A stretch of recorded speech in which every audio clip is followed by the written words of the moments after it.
Welcome friends. In this tutorial, we will be learning about conditional statements. Here, we'll start with if-else statement. But first, we have to clear our project and delete this operators file. For that, right-click upon that file and select delete. OK, go to project and let's clean our project. Let's clear the console and we are good to go. Now, conditional statements are very important when you have to decide whether to follow. We are into our work project. Create a new C source file and we will name it condition.c. We'll create a new file for us and now I'm writing the code and explaining you. As you can see, we have borrowed some code from our previous example where we have two variables a and b and their values are 10 and 5 respectively.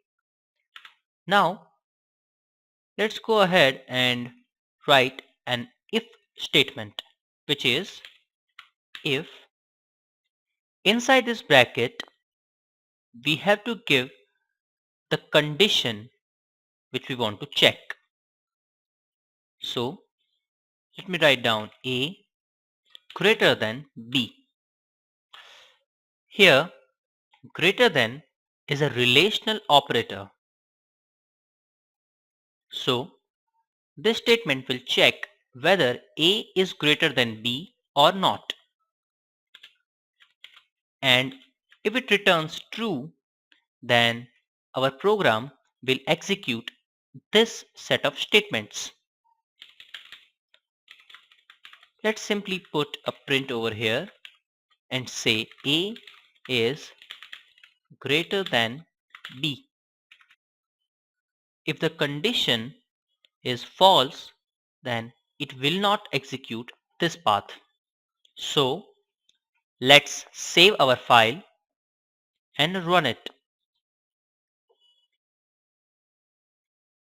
Because 10 is greater than 5, therefore a is greater than b, and so that our program executes this statement which prints a is greater than b.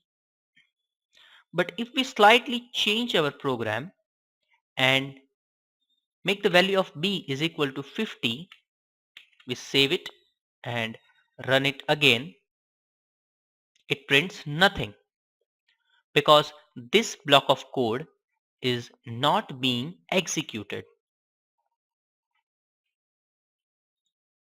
This is how if statement works in C. Now let's go ahead and have a look at else. When we use if and else together, it gives us the opportunity to execute a specific block of statements if the condition is false. Let's say in this case b is greater than a. Let's save it and run this program. It says b is greater than a. Why? Because in the else block we have this b is greater than a statement, and because our condition was false, it executes the else block. This is how we can work with if else statements and make decisions in our program. That's it for this conditional statements tutorial. Thank you.